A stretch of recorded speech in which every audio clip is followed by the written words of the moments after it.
மாமர இலை மேலே மார்கழி பனி போலே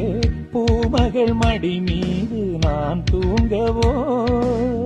ராத்திரி பகலாக ஒரு